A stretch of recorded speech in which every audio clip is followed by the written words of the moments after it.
You're listening to an Airwave Media podcast. Recorded in Chicago, Illinois, with your hosts, Ken, Matt, Neal, and Jeff. This is Triviality.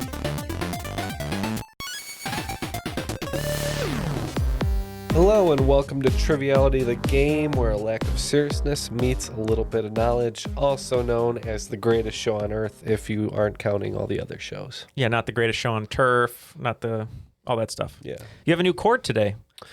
Yeah, I replugged in my microphone. I got it positioned a little differently, so now I can see you guys a little better. I gave you a red cord. It's not swinging straight. Yeah, I didn't even realize it was a red cord. The grindcore band, the Red Chord, is one of mine and Jeff's favorites. And just to mention, this is thanks to our patrons, by the way. These new XLR cables that we got, we just have to replace So if it sounds better, that's thanks to you. That's right. But I feel better, that's for sure. Well, yeah, and you look more relaxed and the arm's not in your face. Yes. I now have to move mine because I'm the odd one out. It's the little things. Yeah, the little things. Matt, how are you doing today? You seem spry. No, I'm the opposite. I just ate so much Panda Express I could barely move right now. Which would you have? Orange chicken with lo mein? Orange chicken, Beijing beef, and Kung Pao with a side of You went with chow the mein. three? Yeah, The three with entree? Whoa. Three entrees. Hey, one meal a day. Mr. Moneybags so. over here. Thanks to all of our supporters at Patreon. for Hey, paying Matt, for I think you Panda dropped Express. your monocle there. Oh, yeah. Getting the three entree at Panda. Wow. I can't even bend over to pick it up. I'm too full. Well, Matt's going to be digesting, but while he's doing that, we have some great guests for today's game. We're going to start with someone in studio. Thank you so much for coming in person to hang out with us. Oaken 5 supporter on Patreon. Just from right down the road over here, Michael Barth. How are you? I'm doing well. Thank you for having me in studio. Appreciate Yeah, it. thanks Great so to much. meet you all. And yeah, great to meet you. You're not really that far from us, which is fun, and you've been into the area before. But tell folks a little bit about yourself and anything else you'd like to say. Been in the Chicagoland area for a long time now, almost 30 years with some few little breaks in there. Live out to the west of here, if you want to still call that Chicagoland. I'm about at the end of that, just south of Aurora, where Wayne's World was famously filmed, The but it wasn't. second biggest city in Illinois. Second biggest city, and it's still a suburb, which is kind of crazy and fun. But do IT work out that way and just do nothing else too exciting. So Well, we're happy to have you here, though. thank you. We love it when guests come into the studio. Yeah, it always makes it fun. Matt's going to be back in the studio pretty soon, so we're going to have to figure out how to have a fifth chair if someone wants to come in, because we only have 4 inputs, but there's always room for an extra input, as they say, Matt, on the videos you watch. But let's move on to our host today. Needs input. We're so excited to have him here. He's been on the show before. We always love having him here. Coming to us from Joplin, Missouri, Savage Superstar on Patreon. And we are just happy to have you here, man. Paul Dwyer, how are you doing today? Very good. How you doing? Doing great. Tell us a little bit about yourself for the people that don't know you, and anything else you'd like to say about your game today. All right. I work in Joplin, Missouri I build and design mostly wood furniture and primarily game tables for like vintage gaming. Video games. Very cool. Wow, we're gonna have to get your advice because That is super cool. It's really cool because we need to create a new table for our new podcast studio. So we'll have to get some advice from you on what we should do for 4 mics, with maybe a 5th input, as we said. And what else is going on in your world? We know you're hosting today's game, and you've been here before, but are you ready to stump us today? Oh yeah. I've got some questions that you'll have to mull over. All right. Well, that's fun because we're gonna do our pub triviality format today. So I'm ready to mull. Ready to mull. We're ready to Martin mull. Call me Martin Mull because I'm ready. You're ready. Well, yeah, I guess we're all just going to play as a team here today. I guess we've been doing like a team name that the listeners can go up against. So what are we thinking here? Michael, any ideas on a team name? Do you ever play with a trivia team name? I do. I play trivia a lot. I play board games and stuff, so most of our things are either board game related or in the crokinole world, which is the other game I play. We mostly have inappropriate names, so I don't know if those... Maybe like, what's an inappropriate name for crokinole? Because we don't know much about it. What is crokinole? Yeah, what is it? Crokinole is sorry for interrupting. Canadian board game, if you want to call it that. It's a dexterity game, so you flick a disc towards the center. We like to say it is shuffleboard meets curling. Okay. It grew up in Western Ontario and has kind of become bigger in the U.S. over the last 4 or 5 years, especially post-COVID. I've played that. You have? Yeah, Yes. It's great. So I run the Windy City Crokinole Club. My friend Adam and I run the club. He runs it up north. Our friend Lauren runs the one in the city, and I run it everywhere else. Not too big around here. We, as you guys know, we have way too much to do in the wonderful city of Chicago to find other people to do more things. But just got back. Actually, I'm wearing the shirt right now from the U.S. Open out in Voorheesville, New York, outside of Albany. Don't go to the camps there. You might get killed.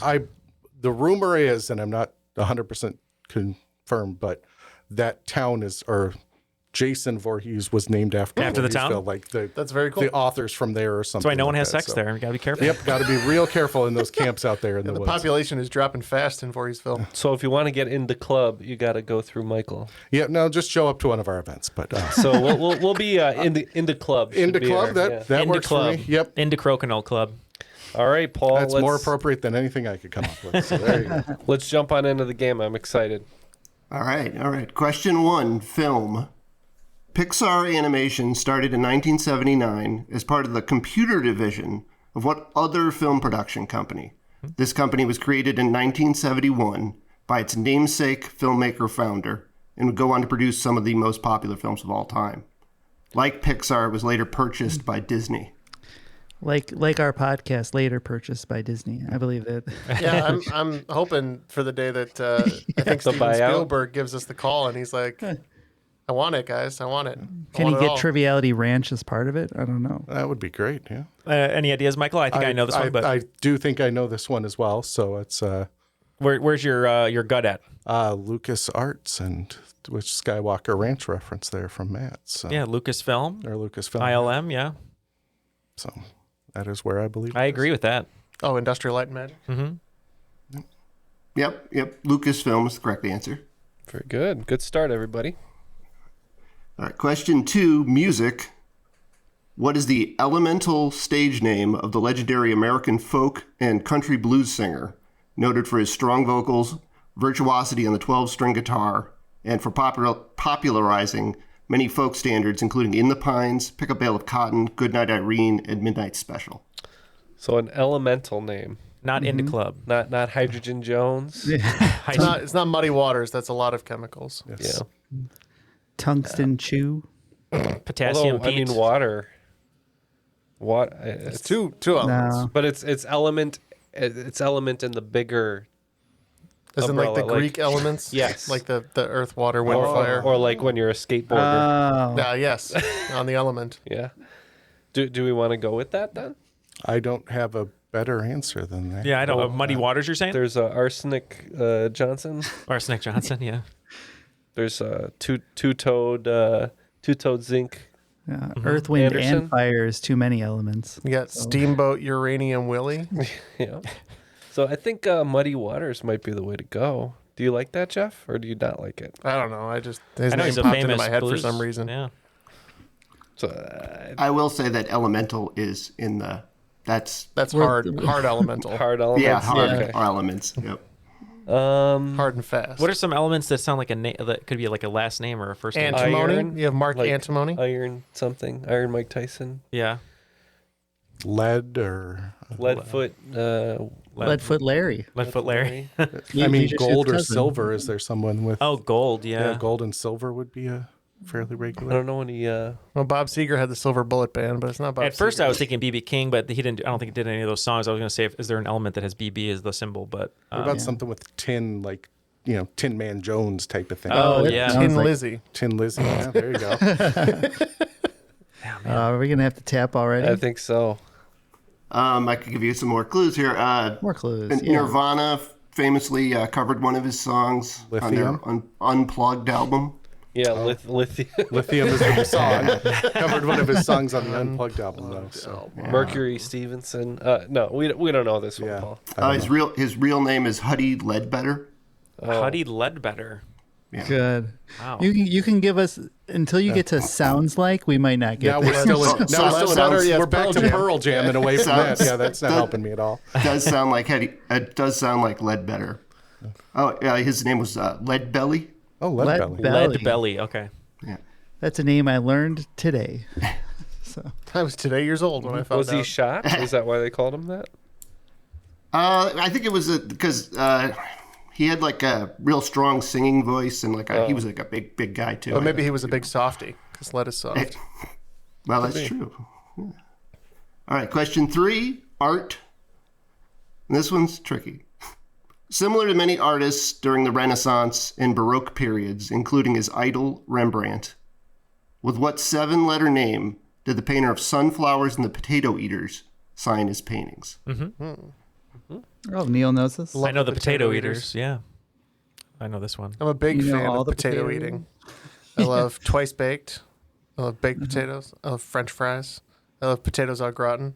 French fried. Are you a bigger Huge fan? potato eater. Are you a bigger fan of art than old bluesmen? Well, yeah, I guess of old bluesmen, sure. No, I'd curated by chance the first episode. Lauren talked about the potato eaters. That's the only reason I know it. I would not have known it before. Michael? Sunflowers, I feel like I know. I want to say Van Gogh, but I'm not good at art at all. So, I think your gut's in the right place, Michael. Okay, I think it's Vincent van Gogh. and that's 7 letters. So that's Yeah. I think it's in a French cafe, right? Near the Rhone. Oh, that's close. Is it Vincent?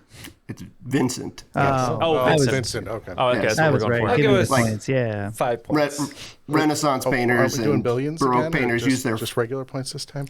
Yeah, we're today. Billions. Billions. Perfect. billions. All right. Yeah. It's crokinole? Crokinole. Yep. Maybe 10, How is 10 that billion scored? crokinole. Oh, How do you crokinole. score in that? Yeah. You just get 2 points if you win and 1 point if you tie. So it's pretty. No, that doesn't work for us. No, it does not enough points. Yeah. I like that. I like it as a currency, though, the crokinole. Crokinole It's is a also currency. impossible for us to tie currently because there's only one team.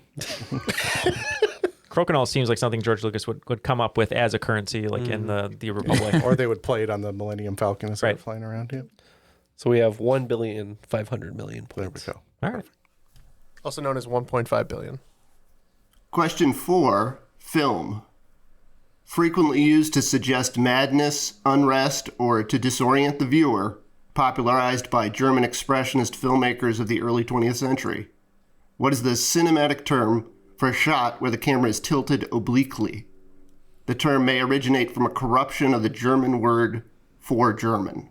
We're locked in. Everybody's locked in? Well, Yeah, me even and Matt's Neal are. locked in. Oh, yeah. I don't. Yeah, I think don't know. Any ideas, man? I want to hear what you say. Have you ever seen You wanna hear what I Thor? say? The first Thor? Yeah. The They whole do this a movie lot? is shot this way Kenneth Branagh for loves no reason. All I know is you got your fish eyes, you got your. Matt, what if I told you that one of the characters on Triviality is a big fan of this shot type? Oh, I don't remember. And maybe it's shot at an oblique or an acute angle. It doesn't help me at all. Is this not the Dutch angle? The Dutch. Oh, The a Dutch angle, yeah. Which would sound like Deutsche, which is German. Yep, that's correct. Yeah. Yeah, why Yeah, was Thor shot all in Dutch angle? I don't know. All I know is it doesn't matter because there was not nearly enough lens flare for me. So And Thor, yeah, I guess just Branagh really liked it. I don't know. I mean, it is. Is Thor supposed to feel disorienting? It does, but I don't think it's supposed to. It's supposed to. I guess maybe it's because like he's in a world he's not used to, and maybe that's what it's supposed to invoke. If I were to make something up, But that only works if only the Earth shots were in Dutch. and the- It's like- Apparently, Kenneth Branagh stated that it seemed to be a very simple way of showing kind of the difference between dissonance and harmony in a character or landscape. Sure. oh yeah, that came through. Good Yeah. call. That was the exact sentiment I had when I walked away from it. Hey, Branagh, it's a movie about punching. Let's relax a little bit. Look, you don't get nominated for like every single award there ever was by half-assing it, Ken. Hey, listen, I saw Thunderbolts. I teared up a little bit. I love touching. Thunderbolts. You know, Julia Louis-Dreyfus met the Rizzler. I know Madsen. And in the interview, she said, "I no Was the offense to Rizzler the Sentry? nice I little didn't- I child. I have wasn't no paying idea who he is." Yeah. I feel like his answer to that was like your English teacher's answer to the theme of a book that didn't have. Yeah, right. It's just- From the Cliff Notes. yeah, yeah. It was totally this, I swear. No, our gimbal broke and it was just stuck at a 20-degree angle the whole time. So We'd be lucky if it was 20 degrees. It was like 35 degrees. 36, 34. Yeah. Question 5, theater. Gary Burghoff is an American actor best known for playing the character Corporal Radar O'Reilly in both the 1970 film MASH and the later 1972 TV series adaptation. Before MASH, Berghoff was known for originating the title role in what 1967 off-Broadway musical that was based on a character that first appeared in newspapers starting in 1950. Was he Marmaduke? Marmaduke the Musical. So when I I would think watch that. when I think about old-timey musicals, I think of like Porgy and Bess. Is that earlier? That's like way earlier. Yeah, that'd be It feels George like it's from like Gershwin. the Yeah. 20s. Oh, it's really Yeah, early. that's really early. Yeah. Was this maybe related to like another army themed one, like a Beetle Bailey or something? Oh, Was Beetle there Bailey. a movie about that's why he got MASH? What were the years of the musical? 1967, That's so early. Based on a newspaper article, you said. Oh, based I on know a what it is. character that appeared in newspapers. Oh. Which is why I went Penny, comic strips. Penny man. Dreadful character, maybe. Oh, that could be possible. Yeah. Know what I'm saying? Yeah. Picking up what I'm laying down. Mm-hmm. Is this the barber? I think we want to go with Sweeney Todd. That's right. Oh, goody, yeah. No, it is a comic strip. Oh. An Oh, American comic strip. it is an American comic strip. Okay. Peanuts. Yeah. I mean, there is Sweeney Todd a Charlie Brown musical. Is there really? Yeah. Was it then? I don't know how early it came out. I mean, Kristen Chenoweth won her Tony for that show. Probably not. You're a good 1960s. man, Charlie Brown. Brown. Yeah, but Schultz was like the 60s though. But man, it's possible. What do you, what do you That's think? the timing of that, though. But it went to Broadway. I'm assuming this show didn't just only live in off Broadway, right? This the Wizard of Id. I'm not sure if it ever went to Broadway. Oh, okay, so maybe it must be like a pretty niche Family show. Circus. Well, Was he the let's- Menace yeah, of but Dennis? Let's guess Charlie Garfield. Brown, and if we're not right, just what is it? Yeah, it is You're a Good Oh, Man, it is. Charlie Wow, that was a Brown. lot earlier than I right. thought. That's pretty wild. Yep. Yeah, if you've ever seen MASH and what Berghoff looked like on that show, he's kind of a short guy with a round head. And a Looks little a lot like swirl. Charlie A Brown. little swirl on. Always getting footballs pulled out. Yeah, from they drew it under. on in Sharpie. Yeah, people always assume Kristen Chenoweth won a Tony for Wicked, but that was Adina Menzel or Adele Dazeem. She won for You're a Good Man, Charlie Brown. Gotcha. Well, we're 5 questions in, and we have 3.5 billion points as Jeff prefers me to format it. I'm a big fan of the point. You don't want me to say 3 billion, 500 million. You don't like that? Too long. It's a mouthful. 3.5 billion points. Mm-hmm. All right, not too bad. And at this rate, we still won't be anywhere near as wealthy as any of the top billionaires. So No, not in points at least. no. All right, question 6. This is a before and after. Before being sniffed by Al Pacino in a 1992 film, I was assassinated in Cairo in 1981. Hoo-ah. In Cairo, Cairo. before being sniffed. I assume that's the Scent of woman a who has a woman. scent. Yeah. Oh, He said De Niro though, right? Not Pacino. He said Pacino. Oh, he said Pacino. So I don't know who why is I heard that? De Niro. Who was the actress in? De Niro does a lot of sniffing too, though. Scent of a Woman. It's Chris Julia O'Donnell, and that's who's the female lead in that?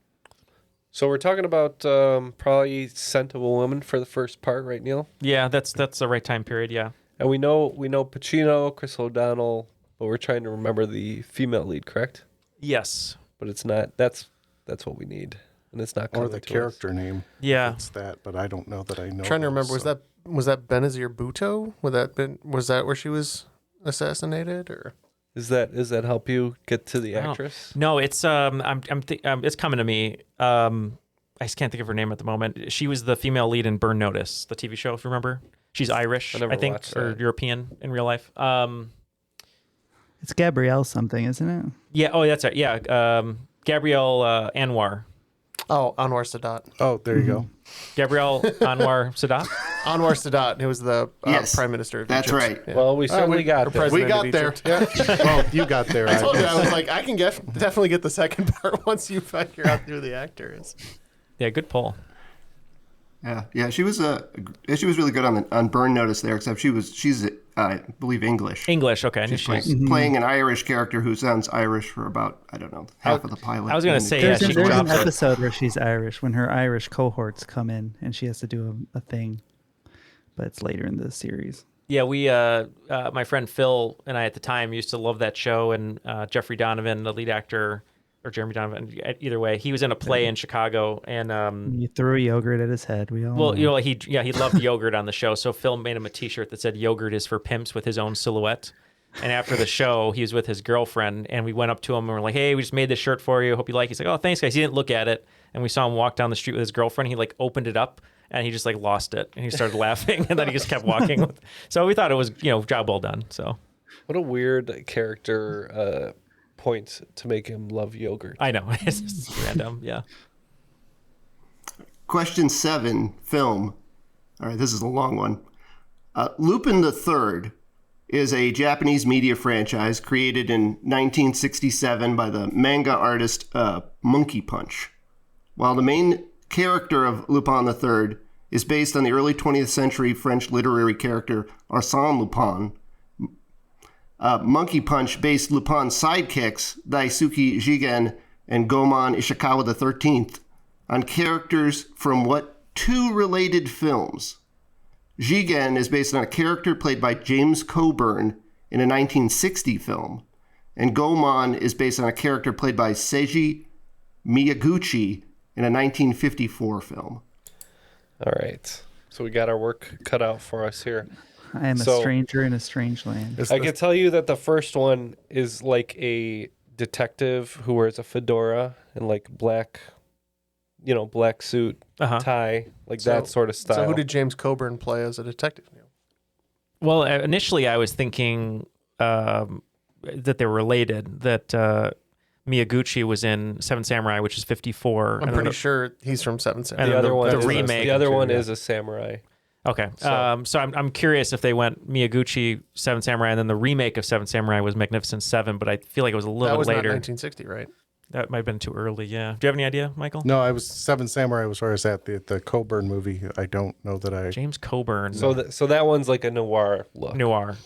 Okay. That's what I'm saying. The second one's a samurai, and the first one's a noir look. Interesting. Well, it's definitely not Le Samurai. Like long hair, beard, black suit. Black suit. Okay. ZZ Top. I'll say that the look, his clothing was based on other movies that Coburn was in, but his like the facial hair and everything was based on this 1960 film. Oh, just the facial hair. Yeah, Okay. I thought he wore like a dark blue suit and had like a leopard print on the fedora or something. I kind of remember it. Well, I feel like Magnificent Seven was after 1960, but it would make sense why they would do both of Magnificent those. Seven, I think, is correct. You think it's That one, because that guy's a samurai. Well, yeah, I mean, it makes sense based on the question, so... Okay, yeah, so Magnificent Seven and Seven Samurai? Yep, that's correct. Wow. Yeah, I don't know whether Monkey Punch consciously did that. I think he just liked those 2 movie characters and based the characters off of it. Cool. By coincidence, they were both, a remake of the other one. Yeah. That was also question 7 there. So I just, I didn't even think about that. Yeah, good call. Jackpot. We got to use our brains a little bit. I know. Yeah. Good reference to Lupin, too. I'm a big fan of Arsène Lupin. Yeah, I just watched The Castle of Cagliostro for the first time. I love that's great. Yeah, Hayao Miyazaki's first directed film. it is the weakest of his directed films. Yeah, I know, but it's still great. Right, I'm not. It's not saying anything to say it like that. Yeah, right. It's like saying, "Oh, look at this, like 8 or 9." It's like an 8, a 7.8. 7.8. Yeah. If I directed something that was a 7.8, that would be my masterpiece. Yeah. 7.8 IMDb stars. Are you a fan of anime or Seven Samurai? Not really an anime fan. I've definitely seen Seven Samurai and Yojimbo. Yeah, I love Yojimbo, yeah. But yeah, those ones I like the Asian horror movies. I've watched a lot of those, the newer ones from early 2000s, but not a lot of the... A lot of Miike. Miike, yep, and all those weird... He's directing a Japanese version of Bad Lieutenant. Finally. Mm-hmm. And as long as they don't remake any more of the it's gonna be Vengeance trilogy, I would appreciate that. Wadui Lieutenant. Yeah, right. I know that's Korean, but don't remake Old Boy. Yeah, It was great. The original's great. I refuse to acknowledge the new one. So. Some things don't need to be remade. No, that was one of them. Question 8, U.S. presidents. Who was the most recent president to be elected to the U.S. House of Representatives? He also served as the U.S. ambassador to the United Nations, and chief of the U.S. Liaison Office to the People's Republic of China, among other elected and appointed roles prior to his presidency. So the China relation brings me to Coolidge, right? Because he spoke Chinese. Oh, is that true? I didn't know that. I think it was Hoover. Hoover spoke Chinese? Yeah, he and his wife would communicate in thought it was Chinese so that the Coolidge. press didn't know. Could be Coolidge. Maybe It's it was around that Hoover. era. Does sound Maybe it was familiar, Hoover. yeah. Do you have any idea on this one? Nixon was my other thought. Wasn't he a senator or a congressman in California before he was elected? Between those two things, He was, yeah. and he had all those connections in that area for all of that stuff. I mean, working backwards. It's not the current president. I don't think it's. Is He, that what he you only meant by we have speaks to one deal with half of China? one language, so Biden, was he just a senator? senator, I don't remember. just a senator. I don't remember him ever being in the House of Reps. He was a politician for 87 years. So I know. That's possible. I like the Nixon angle. I think that's a great guess. Yeah, it would have to Yeah. be newer because People's Republic of China wouldn't even have been a thing until like the 50s or 60s. True, So. Right. true. All Yeah. right, let's go with Actually, Nixon then. That's a good point on that. It's not Nixon. Oh, Nixon appointed him to the U.S. Liaison Office and ambassador to the United Nations. Jimmy Carter. Yeah, I mean, after Nixon, there's not Ford. And Ford. then- I Reagan? wouldn't have- I don't. Reagan.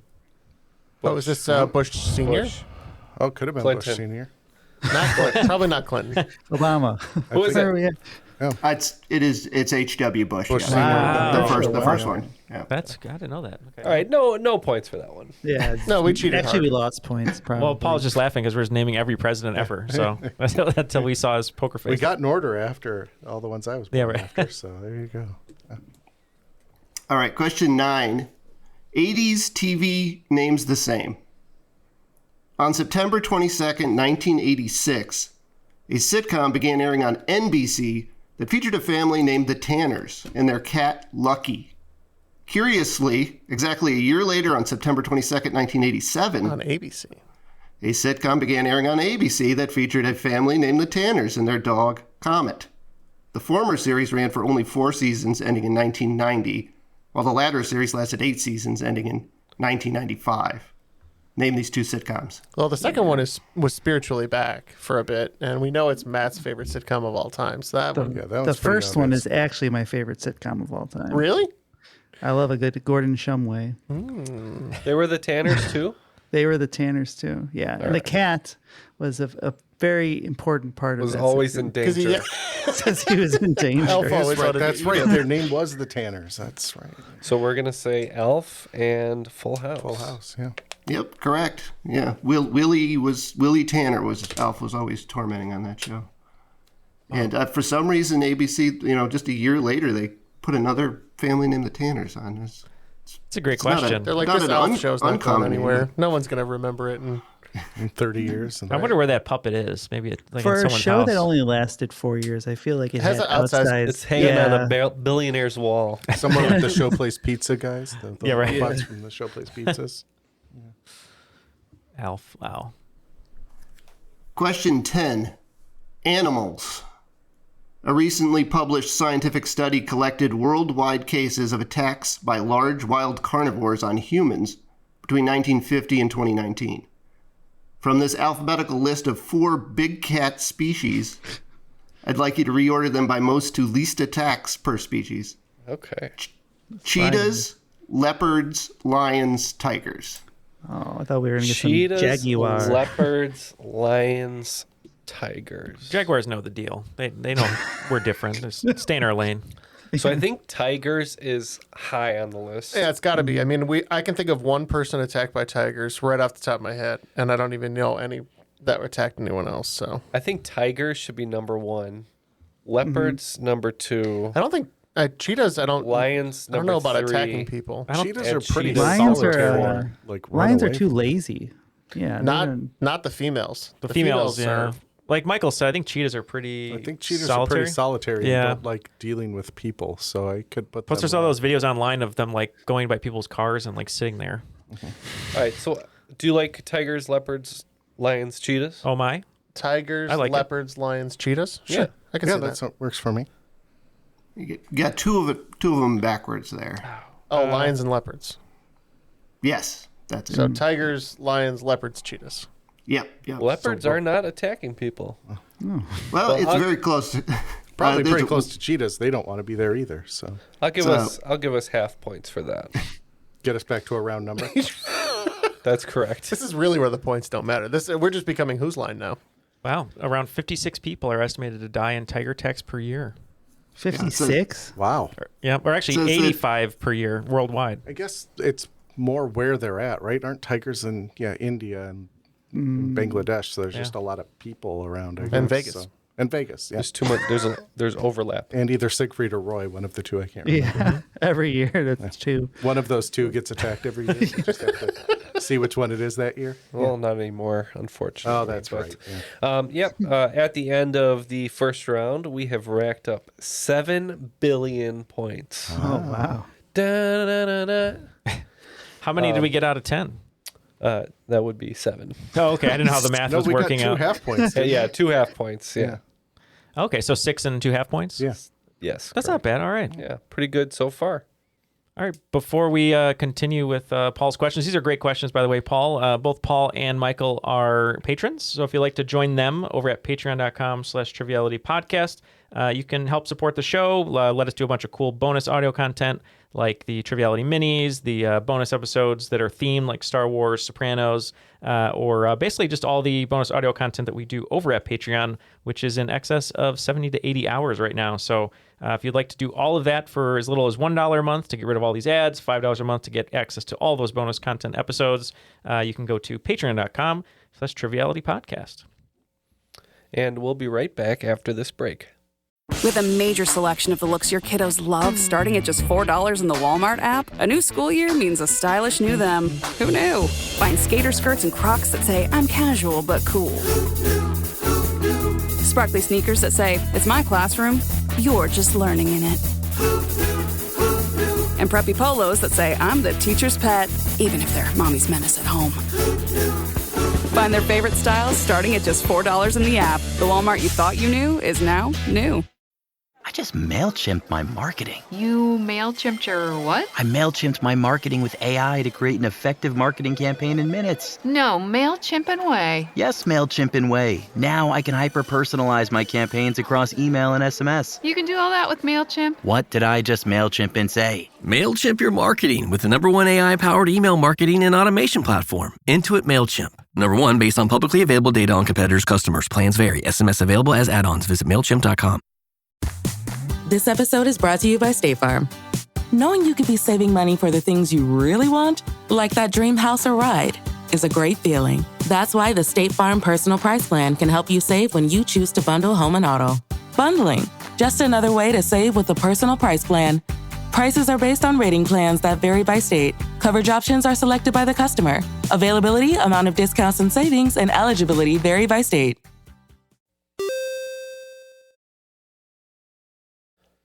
And we're back. We are ready for round 2. All right. Question 11, film. American writer Richard Matheson published a novella in 1954 that proved influential in the modern development of zombie and vampire literature and in popularizing the concept of a worldwide apocalypse due to disease. The novel was later adapted into 3 feature films under different titles in 1964, 71, and 2007. The first film starred Vincent Price, the second starred Charlton Heston, and the third had the same title as the book. Name these 3 films. Was one of these Omega Man? Yeah. Oh. Yep.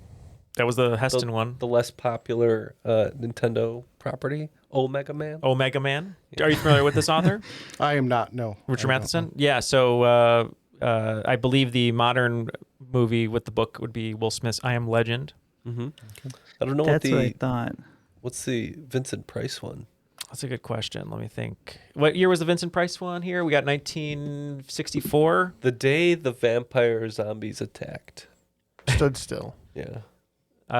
There's a great Vincent Price movie. I'm trying to think. It's just the commercial for it was always really funny. It's not the spine tingler. It's like the tingler. But I got to look that up. Anyway. Yeah, we don't know the Vincent Price one. I'm not sure the Vincent Price one. The other 2, I think we have cold, so. Yep, the second and third one are correct. Yeah, the third one is probably the first one is probably the least well known. It's called The Last Man on Earth. Last Man on Earth. Pretty basic. Pretty basic there. Just describes what it is. Yeah. I have to figure out this thing or it's going to kill me. The Tingler. I think it's like the Tingler, but I think you're right. It's very close to the Tingler. Yeah, I think he was in a movie called The Tingler. I could be. Where that seats shook in the audience. Yeah, it was kind of like what the movie Matinee with John Goodman was referencing. The Tingler. That sounds like. Oh, it is the Tingler. Wow. We told you that you were right. I thought I was wrong. I was like, what? I pulled it out of my ass like normal. I was like, we've been recording for 30 hours, so you could. Neal, you're right. It is the Tingler. Hold on, I'm looking it up. I had to be sure. I was gonna go. You want to pull the Tingler out of your ass? I don't. I trust you. I don't trust myself. Question 12. Music. A certain song was released in 1973 as a tribute to a legendary actress. Who rewrote his original lyrics in 1997 as a tribute to another well-known woman? So I believe I know this one. Oh yeah, Mike, you should take it, Michael, because I know this one too from my mom. Yeah. Yeah, but go ahead and say what. because your mom's a huge fan of Norma Jean. Yep. Yep. Is this the Elton John song that I can't think of the name of right now? Yeah, there we go. But who rewrote it? Elton John. Well, Elton John for. Did he write it the first time? Or? Yeah, it was first. It was for Marilyn Monroe, and then he rewrote it for Princess Diana. No, I didn't know if maybe Bernie wrote the first time. It's kind of lazy to rewrite a memorial song. Just gonna tweak this a little. Just change the name around. They're like, all right, we're burying her like next week, guys. We need a memorial hit. Churn out another. Call one. Elton. Yeah, just change a few lyrics, get the new songwriting rights. I was going to say, you get a whole new song, and I'm pretty sure the CD came out like 24 hours after she died. So. Matt? Oh, it was like 10,000 Candles in the Wind. That was the sequel. Little Sebastian. Love him. Paul, I don't know if any of that was an answer, but he said Candles in the Wind. Candle in the Wind. Candle in the Wind. Yeah. 10,000 candles. We're looking for the lyricist. Oh, we don't know that. Probably Tim Rice or The original lyricist. Who wrote Elton John's lyrics? It's Tim Rice wrote all the musicals with him. It's Bernie Taupin, right? Bernie Taupin. That's Bernie Taupin. Yeah, that's what you said. Yeah. Yep, Bernie Taupin. There you go. Yeah. That's what I asked you. I said, did Bernie write it? Nothing. Yeah. Oh, I thought you were joking. Like Bernie Sanders wrote it or something. Okay. I'm once again asking you to more answer the candles. Yeah, the tune's the same. No, so too many candles Elton, are held in the hands of too few people, Ken. That's right. Hey, Elton didn't rewrite anything for the song. He just re-sang it. Re-sang it. Okay. Yeah. Question 13, video games. All right, there's some real baby boomer type references. By the here. way, if I die, I want an original memorial song, guys. Okay. Not recycled. We'll work on it. Oh, we're not even going to rewrite one. We're 9,000 candles in the wind. We're just going to perform. 9,000? Just 9,000? I don't know. We're just making up numbers now. We're just changing it. 8 billion.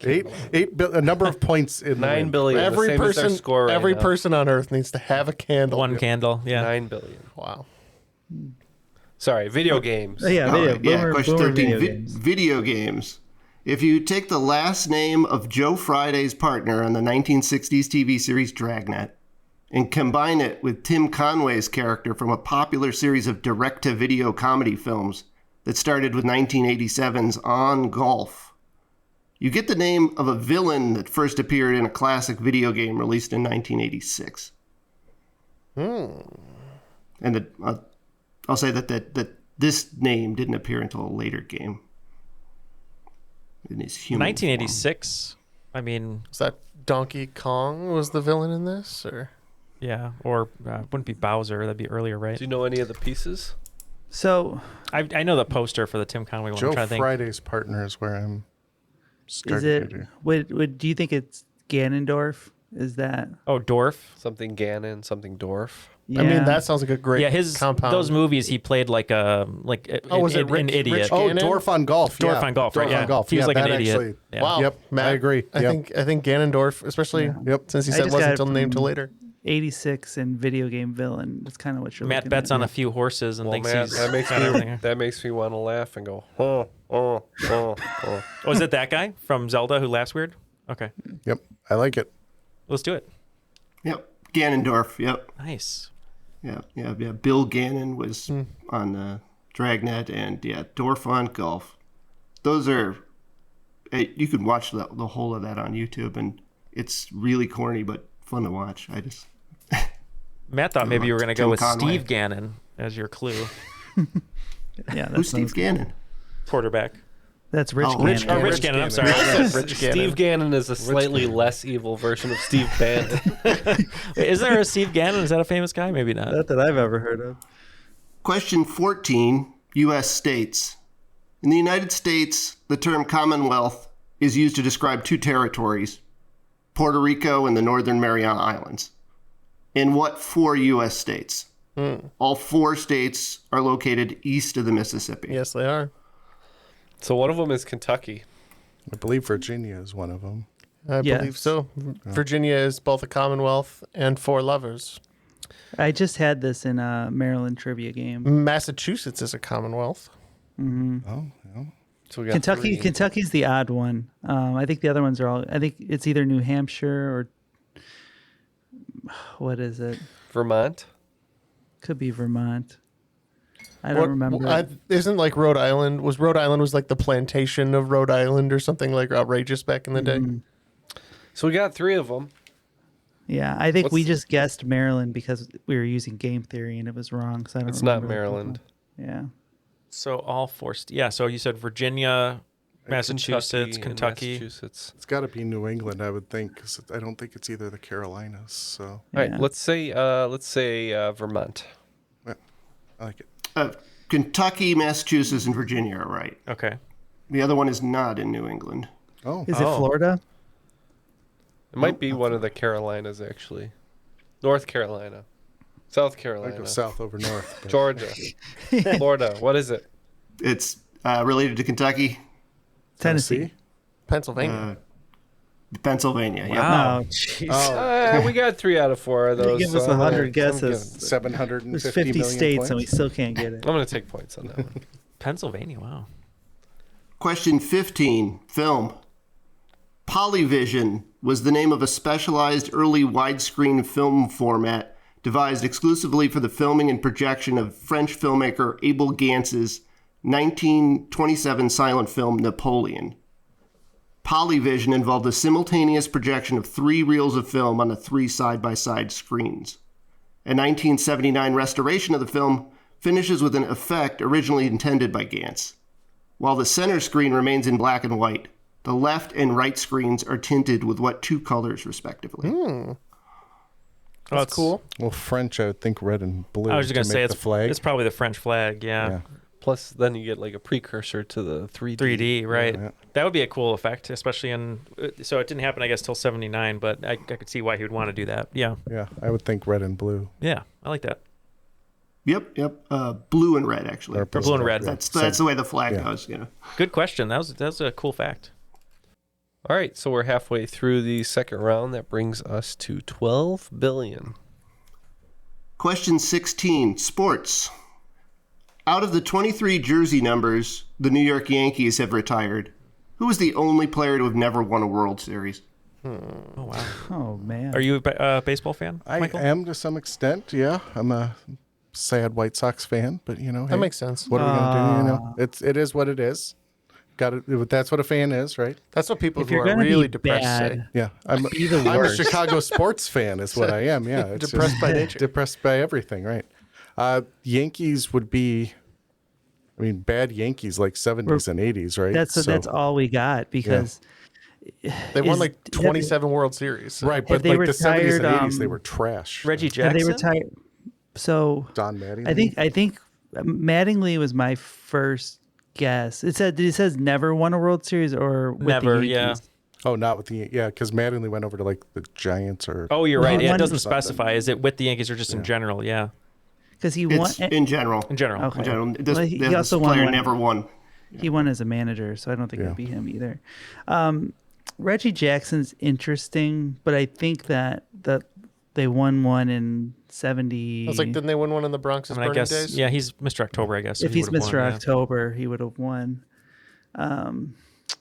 It's tough because all those 90s players, Yeah. from like those when you get to like teams. Tino Martinez on, it's all. Did Roger Maris win a World Series, or he just win the home run contest? Yeah, he won in the maybe Because he was on the same teams as Mantle and all. Oh, I guess that's true. Yeah, he would have won. Yeah. And DiMaggio. So maybe we're looking even earlier. Maybe like a 30s. So other than Babe Ruth, did Babe Ruth? Well, I guess he would have. Yeah. Yeah, Babe Ruth was in the 27 Yankees with Murderers Row. Yogi Berra. Lou Gehrig. Yeah. Mariano Rivera won. Yeah, Jeter would have won. Yeah. Alex Rodriguez, did he win one for sure? He's never won a World Series. Did he get his They haven't jersey retired his number, though. Yeah. Oh, okay. I don't think they retired Because he's a cheater. What's your best guess, Matt? Yogi Berra is fine. I think that's a fine guess. That's if we think Mattingly's ruled out, I'm good with that. Yeah. So, yeah. Yogi Berra won with Mantle in that era. Mm-hmm. Yeah. So who are we looking at? Scott Brocious? Probably not him. Let's go. I'll say that there's a hint in the question. Is it Mattingly? If it is, I feel Mattingly? bad. Yeah, it's Don Mattingly. Okay, there we go. We got it at the start. Yeah. We only danced around it the entire time. Yeah. We said it, then rolled it out on ourselves. Yeah, there you go. Yeah. Yeah, when I saw his jersey number was the same as the number of jerseys they've retired, I just thought that was interesting. Very clever. That's clever, yeah. And you go through that list there, everybody's like 3-time World Series champion, 5 times, 7 times, 11 times, and he's the only one that he would have been say. the only one that it fell in that era that didn't stay on long enough to go through it. In between. Yep. Question 17. 80s TV names the same. An action-adventure series that ran on NBC from 1983 to 87, and an action-adventure series that ran on ABC from 1985 to 1992, both featured characters with the name Murdoch. The former series, where the heroic character Murdoch appeared in the main cast and was played by actor Dwight Schultz, was remade as a feature film in 2010. The latter series, where the villainous character, Murdoch, recurred in 7 episodes over the show's run and was played by Michael DeBar. It was remade as a CBS television series in 2016. Name these 2 series. So, Michael, you have a in on this, maybe? I do think I actually know both of them. The latter one is one of my favorite shows of all time. Really? If I remember correctly. Well, we're pretty blank on the. I mean, I think we know the first one is the A-Team, but what would the second one be? The second one, I believe, is MacGyver. Oh, that's right. They did remake that. There were 7 seasons, and that was he kind of kept dying and coming back in strange ways because that show got very weird by the end. But Gruber. I'm pretty sure that, and it did get remade back in. Yeah, the young guy. The young, So I think the last one was MacGyver, and yes, the A-Team for the first one, obviously. So. Yep, the A-Team and MacGyver. Nice. Yeah, MacGyver's one of my favorite shows from when I was young too. The two TV movies were some of my favorite ones. The one where he's exploring ancient Egypt is great. So. Does he use like duct tape and a paper clip to kind of, open yeah. the It's tomb? like I just remember like some sort of staff. It almost felt like an Indiana Jones movie. Like gets stuck in a crypt like Indiana Jones did. Just does different things, and it was fun. I love that show. It's terrible, but it's also great. So good dumb fun. That's what makes a good show, I guess. So yeah. Question 18, geography. Not the Eiffel Tower, nor the Willis Tower, not even the Burj Khalifa. Willis Tower. What's the Willis Tower? Not familiar. Sorry. Continue. But a one-story hut on the side of a mountain is the closest building on Earth to outer space and is located on what continent? Oh, wow. I might actually know this one. Yeah, what do you think? So, while Everest is the highest, I think because of the way the Earth spins, closer to the equator is taller. So it would either be, I'm now second guessing myself, either the top of the observatory on the top of Mauna Kea or on South America in Aconcagua or whatever that mountain is down there. Because those are both technically Chimborazo. Yeah, taller off the surface of the Earth. Higher from the center of the Earth than Mount Everest. Interesting. Well, why don't you make the call here? Because it sounds like you know infinitely more than we do about this. What continent would that be then? Well, either North America or South America would be the continent, I would assume. So let's. I think mountainside huts. Is, South America. Is more South America. So South America. Yeah, let's do it. All right, let's go for it. Yep, that's right. Nice. Yeah, and it's, part of it does, I think, have to do with the equator being out further. Yep. It's the name of it is, the hut is Refugio Tejas. It's a refuge for hikers on Hoyos del Salado. It's a dormant volcano near the Chilean Argentine border. Okay, there you go. Nailed it. Wow, great job. Thank you. Question 19, literature. Sympathy is an 1899 poem written by Paul Laurence Dunbar, one of the most prominent African-American writers of his time. Dunbar wrote the poem while working in unpleasant conditions at the Library of Congress. Dunbar's wife Alice later wrote of this time, "The iron grating of the book stacks in the Library of Congress suggested to him bars." A line from Sympathy later provided the title to what 1969 autobiography, written by a prominent African-American poet of the late 20th and early 21st centuries.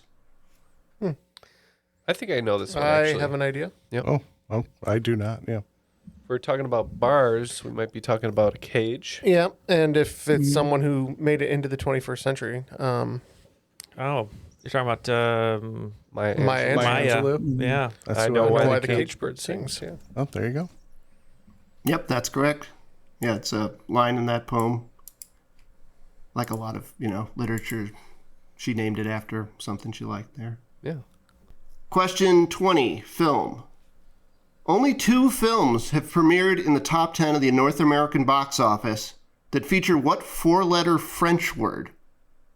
The first of the 2 films was a successful comedy sequel released in 1993, and the second was an unsuccessful drama sequel released in 2024. Oh, I might have a lead on this. Yeah. Unsuccessful. Oh, you have an idea? What was one of the great bombs of last year? The Joker movie, I think, would have Madam had Web. because the other one would have been the second one of the great Hot Shots. Hot Shots series. Part 2. Hot Shots Part 2. Well, first, We're gonna say duh. and there's only been 2 of the films. So. Yes. Duh. Yep. Do. Yep. Only two films with a do in the title. Well, that movie wasn't that bad. People hate Which one? them. Hot Shots? Oh, Hot Shots. Hot Shots for duh. I didn't think Joker 2 was that bad. I liked Joker too. I thought it fine. was getting unnecessary flack. But with that hot take, we have 16 billion points. Before we find out the final 5 questions to see if we can get to maybe 21 billion points. Is that math right? Let's aim for 20 and hope for 21. Aim for 20, yeah. Hope for 21. We'd love to have everyone join us over at Patreon at patreon.com/trivialitypodcast. We take pride in the fact that we haven't missed an episode of a main feed episode for you. So in over 8 years. 8 years. So that's basically over almost 450 episodes. That's more than 25% of my life. Yeah, that's true. But yeah, we haven't. Oh God, Jeff, don't put things in perspective for me like that. But if you like that perspective and the fact that we haven't missed any of those episodes and you've gotten a ton of extra bonus content, that's all due to our patrons. If you'd like to join everyone in supporting the show, please go to patreon.com/trivialitypodcast. And with that, we'll take a quick break and we'll be right back. On WhatsApp, no one can see or hear your personal messages. Whether it's a voice call, message, or sending a password. To WhatsApp, it's all just this. So whether you're sharing the streaming password in the family chat or trading those late-night voice messages that could basically become a podcast, your personal messages stay between you, your friends, and your family. No one else. Not even us. WhatsApp. Message privately with everyone. Acura dares to drive beyond standard. A torque-vectoring super-handling all-wheel drive system, standard in the Acura RDX. Panoramic moonroof and premium 3-row seating, standard in the Acura MDX. Sound that surrounds you, an 18-speaker Bang & Olufsen premium sound system comes standard in the all-electric ZDX. The Acura RDX, ZDX, and MDX, where precision meets craftsmanship. Visit Acura.com to learn more. Savor every last drop of summer with Starbucks. From bold refreshers to rich cold brews, the sunniest season only gets better with a handcrafted iced beverage in your hand. Available for a limited time. Your summer favorites are ready at Starbucks. We are back. Paul has 5 final questions for us. I think they're a bit themed, right? Yeah, it's a theme here. Name the companies that make these iconic musical items. Okay.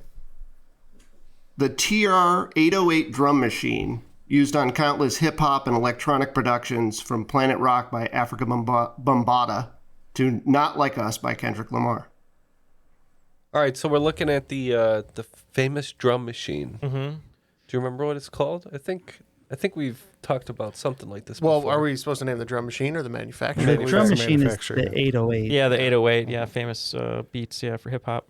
Yep. Kesha was also a fan. Just as a reminder. I think it's it might be Yamaha. I think it's Roland. Oh, Roland. Yep. That's Roland. right. Is it Roland, Paul? Yes. Roland TR-808. That's one. Number 2, the Jazzmaster electric guitar. Initially failing in its intended market, the Jazzmaster has become favored by surf, shoegaze, and alternative rock guitarists like Johnny Marr of the Smiths, Jay Mascis of Dinosaur Jr., Robert Smith of The Cure, and Belinda Butcher and Kevin Shields of My Bloody Valentine. All right, so Jazzmasters, shoegaze, alternative. What are we thinking? These Fender? Gibson guitars? Gibson? I mean, my boys play Gibsons. I think that might be a good guess. Since we are in the shoegaze, the wider shoegaze genre, I think Gibson's a good idea. Yeah, I haven't heard those names with Fender, so. Yeah, I'm good with that. It's a Fender. Flip coin. It's a Jazzmaster. Yeah. Yeah, they aimed it at jazz players originally, but they didn't want it. I guess the master at the end of it, don't they all? Don't all the Fenders have master at the end of the name? Oh. Yeah. Well, it's Stratocaster. And they've got Aster. Yeah, or Asters. Yeah. Number 3, the B3 electric organ. Omnipresent in the 60s and 70s in jazz, gospel, rhythm and blues, ska, reggae, and progressive rock. This feels like a Yamaha, right? I don't know if they're as big with the keyboards, are they? I don't. Yeah, I thought that came later. Casio or Moog or something? No, Moog is more synthesizer. Yeah. I kind of like Casio for this one.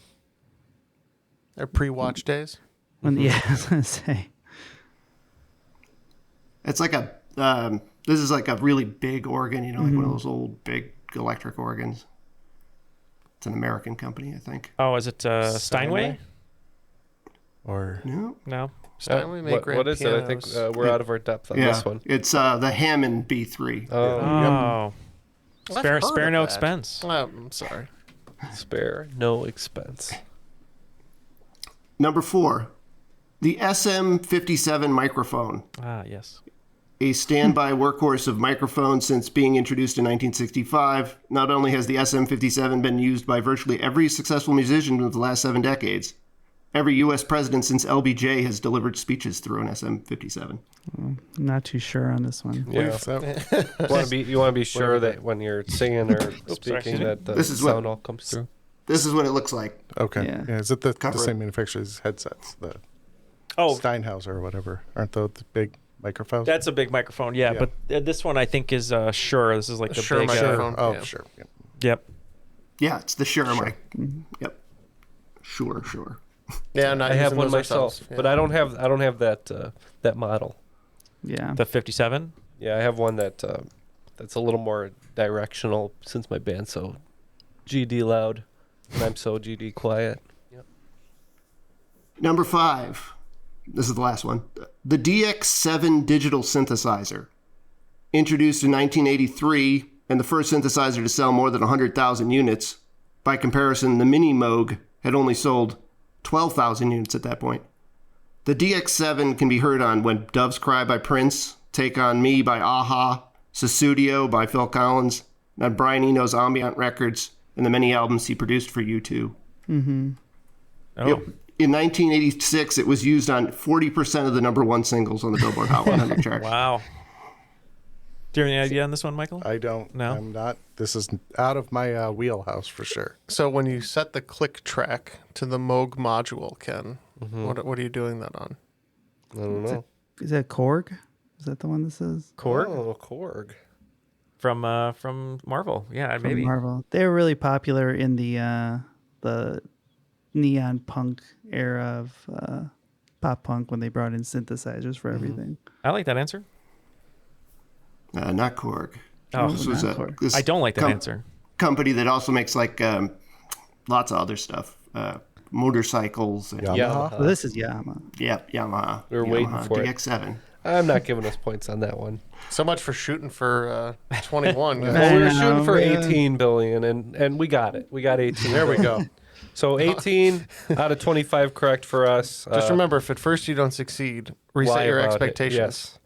And hope you at home enjoyed this game and played well. We sure enjoyed it. Paul, thank you so much for bringing us that game. Any final shout-outs from you? Well, thank you guys. Well, I'd like to shout out my brother Mike, who helped me test these and rewrite them and give me a lot of feedback. Nice. Yeah, you did a great job, Paul. Great questions. You know how much time it takes to write a game and put it together for us, so thank you. Michael, thanks for joining us. Thank you for having me. A lot of fun to be in the studio and hang out with you guys. I had a great time. Happy to have you. Thank you. Yeah, anyone you'd like to shout out, or if people want to come play Cork and Hole with you? Or shout out to the Crokinole community at large. Some of the best people I know of. Love all of them. Have a great time spending time with them. If you're interested, there's local clubs popping up all over the place. Just check it out, hit somebody up, and we'll find you who you need to. So we need to hook you up with Chase Ansock, the Bone Doctor, because he runs the curling club in Michigan, and you run the Crokinole club. Yep. Nope. Those are very similar things. The Windy City Curling Club here actually has a couple boards and plays too. So we'll have to hook you up, and then maybe we'll do like a special Crokinole curling night. That would be fun. Now, before you came into the studio, Neal was telling me that you were an ambassador for a game. Mm-hmm. But he mispronounced the name. He said it was called Cork and Hole. So we were expecting something sinister to be happening, but no, we were happy to play the game with you. It's just people who restop wine vessels. yeah, right. If you're lucky. Yeah. But yeah, that'll do it for today's episode. Thank you again, Michael, for coming in. Thank you for having me, Paul. And thank you to Airwave Media, our network. You can find them at airwavemedia.com. Check out other shows like The Ancient World, the Engadget Podcast, and IGN. All right. Well, thank you very much again to Michael and Paul for joining us today, and for all of our patrons for supporting the show. For Ken, Jeff, and Matt, my name is Neal. We'll see you in another episode of Triviality.